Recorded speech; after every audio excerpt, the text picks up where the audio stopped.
and how often it happened, what crimes, what charges, and that's where he went to first. Ironically enough, the Quakers, to learn about crime in Black Philadelphia. Jesus. All right. Okay. Cool. Middle. Do you want to, Mr. Gibson, share your words? Just in terms of white folks, and this is the Quakers, Italians, Jews, Germans, Americans, right? Americans, who have American identity. They were there. Really quickly, Mr. Gibson, we were talking about, I remember we making a comment in class, and then we were talking about this. We're going to talk about the black middle class and what he thinks about them, and what he thinks about the street in 1 second. Do you remember how you framed the boys? In terms of his attitudes about the street, and particularly in relation to the black middle class at this time? Well, he's moving from a middle class frame, but he's describing poor black people. I don't remember exactly. I think I know what I'm talking about. I think I know what you're talking about. But I remember when I originally took the class and reading the book, he seemed like he didn't. It kind of surprised me. He didn't necessarily hold the poor black community as solely responsible for being poor. He didn't do that either. That's what I was going to say. See, that's why I said I don't remember exactly the conversation that you're talking about. Right. I do think it was interesting.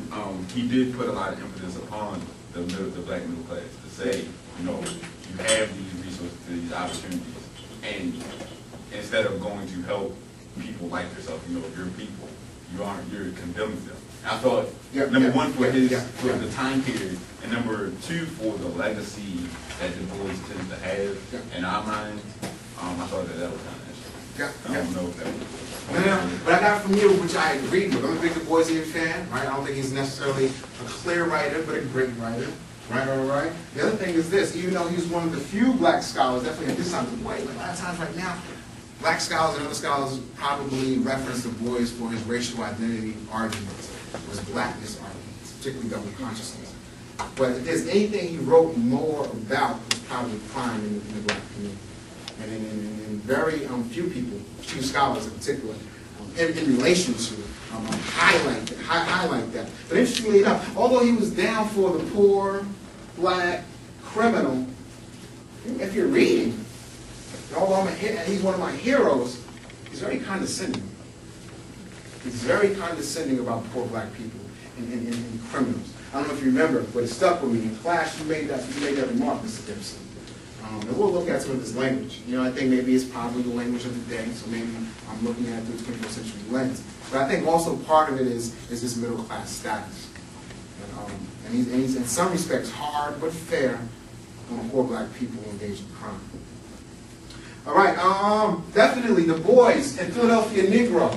If there's anything I want you to walk away from in terms of a major contribution about black crime in the black community, one argument that he really sells, and for me, he's the first particularly black scholar, the first scholar I've ever read, that links economic opportunity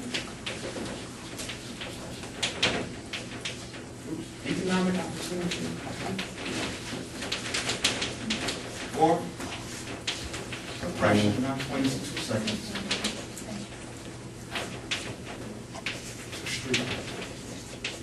Now, maybe commonsensical, right? If a community doesn't have a lot of jobs, if a community doesn't have bad schools, if a community doesn't have any opportunity, and specifically economic opportunity, right? We will say, hey, more than likely, crime will thrive in that space. May or may not necessarily be a controversial thing to say in the 21st century. Very commonsensical. I agree. What's the big deal with that thesis? However, I would argue definitely at that time, and definitely in a lot of respects during now, in the 21st century, that argument is challenged. I would say maybe up until the beginning of the 21st century, but oftentimes now, the traditional argument is that crime is generated as a function of internal characteristics or traits. So I'm not a good person. I'm lazy. I'm not motivated. These are the arguments in the literature. I just want to have sex, or I just want to be angry, I just want to fight.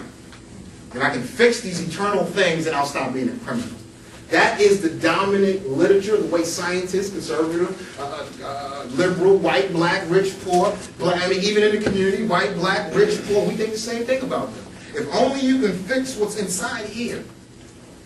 All right, so what's new scholarship coming out? That's a very Western way of thinking about attitude and behavior. Yeah? Can you say that one more time? Crime is generated through internal traits and characteristics. That is the dominant view in the literature. Something is wrong with that brother on the inside. He can change. He can be more disciplined. He can stop being lazy. He can stop wanting to have sex. So he can stop wanting to fight all the time and kill people. Then maybe we can get rid of criminality in the black community. That is the dominant logic. Yep. Isn't that thought process coming from like the Quakers of that time? Because I remember the Quakers thought that any person who was a criminal could be changed to like the idea of like the penitentiary or something like that. I don't know, to be honest with you. I think the Quakers definitely had various perspectives on black criminality. Well, I'm just talking about in general with like white and black criminals. Because I know at that time like there was like the penitentiary area of like the 1700s and the 1800s. Yeah. I mean, the Quakers were critical because they're religious and spiritual, but they're still more open, at least with regard to black people and black criminality. And I would say any other white people. You got your hand up? No. Okay. Cool. All right. So, but he's making the argument, Du Bois, that economic opportunity is connected to crime.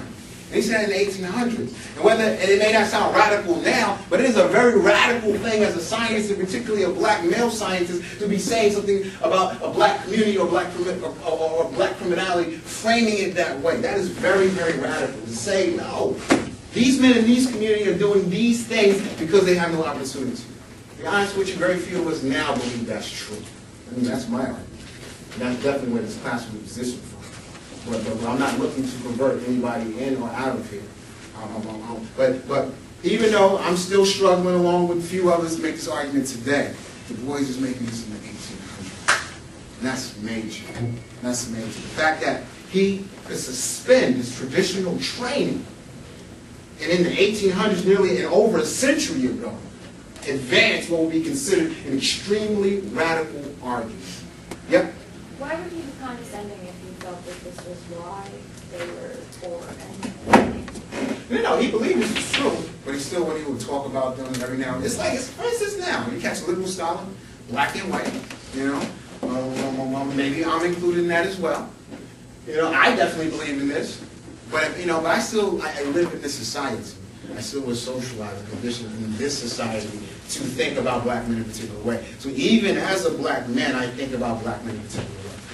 Even arguments, and I say this in my talks all the time across the country.